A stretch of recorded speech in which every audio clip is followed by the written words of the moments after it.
Merci. La parole est au groupe communiste et républicain. Monsieur le Président, chers collègues, le Soleil est la principale source d'énergie, 170 000 TWh reçus chaque heure, autant que l'humanité en consomme chaque année. C'est le Soleil qui produit le vent, les marées, qui fait grandir les plantes et produit donc ce qui deviendra de l'énergie fossile. Bref, presque tout vient du Soleil. Cependant, comme nous le savons tous aussi, le Soleil brille principalement le jour, plus en été qu'en hiver, et plus au sud qu'au nord, du moins de notre côté de l'équateur. Le résultat est que le photovoltaïque ne peut nous fournir de l'électricité que 1200 heures par an en moyenne, autrement dit 15% du temps, et ce ne sont pas les heures de plus forte consommation.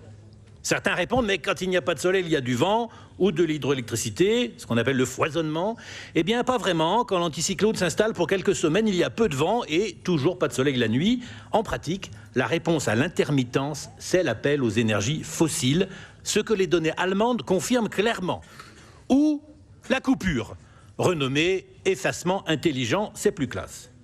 Tant que nous n'avons pas de solution de stockage de masse de l'électricité, cette énorme énergie solaire ne peut donc être la ressource énergétique principale.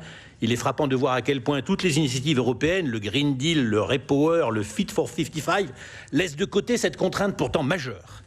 Il est vrai que l'Allemagne considérait que couvrir l'intermittence avec du gaz était positif pour un pays qui voulait sortir du charbon. Et patatras, le robinet du gaz se coupe et Allemagne, comme Danemark, et j'ai appris ce matin la France, relance le charbon.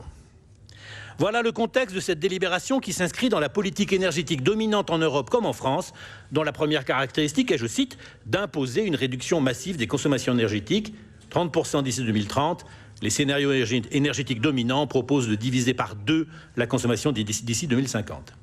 Il est aussi proposé d'accélérer la production d'électricité renouvelable via la filière solaire photovoltaïque pour atteindre 245 gigawattheures par an, ce qui représenterait, ce n'est pas écrit dans la délibération, 3% de notre consommation totale. Autant dire que ce n'est pas l'enjeu principal. Nous sommes donc réservés sur les impacts environnementaux, économiques et sociaux, d'autant que l'expérience accumulée par le CIGERI montre que le bilan carbone et financier de ces installations devrait conduire à privilégier les plus grandes installations. Le rapport précise que le niveau d'émission carbone du photovoltaïque est de 30 grammes de carbone par kilowattheure, 10 fois inférieur aux énergies fossiles. Mais le rapport ne précise pas que c'est 4 fois plus que le nucléaire. Le niveau d'émission du réseau électrique aux heures où le photovoltaïque produit est donc souvent plus bas que celui du PV, qui représente alors une hausse des émissions.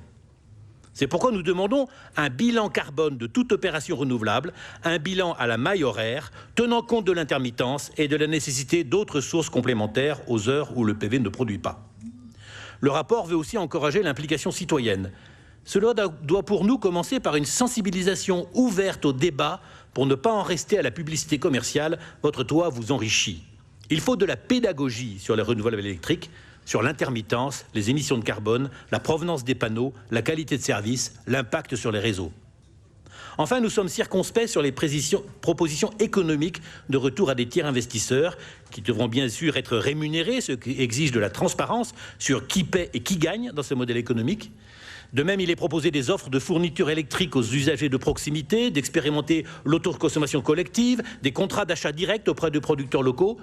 Nous rappelons notre attachement au service public, aux tarifs régulés, au droit à l'énergie pour tous, partout, et nous ne soutiendrons pas une décentralisation qui organiserait la concurrence des territoires.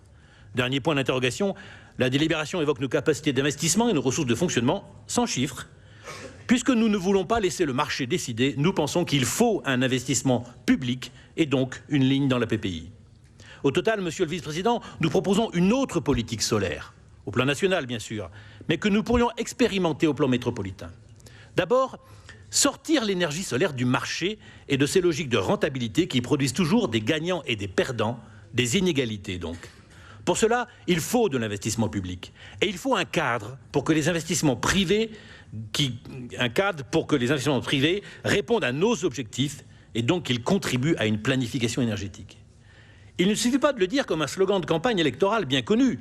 Il faut en tirer les conséquences et sortir de l'obligation d'achat à prix garanti financée par des taxes sur la consommation.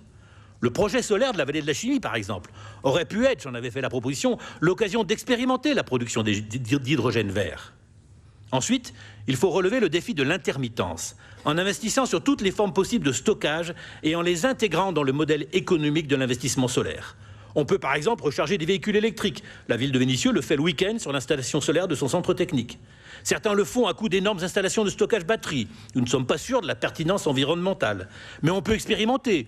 Ou bien sûr, beaucoup mieux, avec des stations de pompage eau. Nous proposons aussi, et ce n'est pas cité dans le rapport, expérimenter le solaire thermodynamique, qui représente une forme de stockage permettant des taux de charge élevés, en quelque sorte des installations pilotables comme le nucléaire ou le fossile. On peut aussi utiliser, bien sûr, du photovoltaïque pour produire de l'hydrogène vert, j'en ai parlé. Merci d'arriver à la C'est la conclusion, conclusion. M. Millet. Enfin, il faut favoriser une filière industrielle, régionale ou au moins nationale. Et on connaît tous l'histoire douloureuse de Bosch ou de Photowatt. Oui, on peut donner toute sa place au solaire dans un mix énergétique avec nucléaire, éolien et hydroélectricité. Et ce n'est pas le marché et ses logiques qui doivent en décider. Je vous remercie.